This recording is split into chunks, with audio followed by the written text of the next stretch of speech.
ప్రపంచంలో ఉండేటటువంటి ప్రతి ఒక్క వస్తువు మనిషి రూపంలో ఉండేటటువంటి జీవులకి అథవా జంతువుల రూపంలో ఉండేటటువంటి జీవులకి ఉపయోగపడుతూ ఉంటాయి. అందులోనూ వస్తువులు అంటే ఏమిటి? పంచభూతాలేగా. పంచభూతాల కంటే అతీతమైనటువంటి వస్తువు లేదు. ఈ ప్రపంచంలో ఏ వస్తువుని తీసుకున్నా అది పంచభూతాల్లో ఏదో ఒకటి అవుతుంది. అథవా వాటి యొక్క ఆ కలయికతో ఒక్కొక్క వస్తువును తయారు చేస్తూ ఉన్నాం.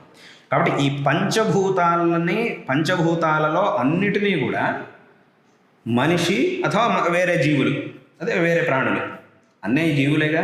మనిషి రూపంలో ఉండేవాడైనా వేరే ప్రాణుల రూపంలో ఉండేవాడైనా జీవాత్మలే. కాబట్టి వీళ్ళ యొక్క ఉపయోగం కోసం ఈశ్వరుడు ఈ పంచభూతాలని సృష్టించాడు.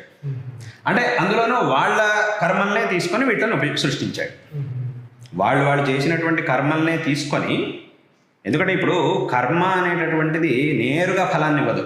ఇలా ఏదో ఒక వస్తువు మనకి దొరికేట్టుగా చేసి ఫలాన్ని ఇస్తుంది. ఎక్కడ కూడా కర్మ ఇప్పుడు ధర్మం అనేది సుఖాన్ని ఇవ్వాలి, సుఖానికి కారణం. అధర్మం అనేది దుఃఖానికి కారణం.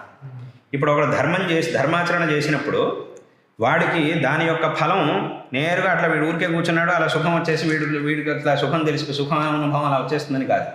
వీడు చేసినటువంటి ధర్మానికి ఫలితంగా వీడు సుఖంగా ఉండడానికి కావలసినటువంటి వస్తువులు వీడికి లభిస్తాయి. ఆ వస్తు రూపంలో మనకి సుఖాన్ని మనం చేసినటువంటి ధర్మం కలిగిస్తుంది.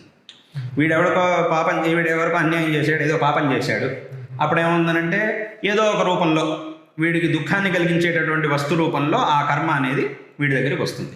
దానివల్ల వీడు దుఃఖాన్ని అనుభవిస్తాడు. కాబట్టి ఈ కర్మలు అనేటటువంటి ఆయా వస్తువుల ద్వారా మనకి సుఖ దుఃఖాన్ని కలిగిస్తూ ఉంటాయి. కాబట్టి ఇప్పుడు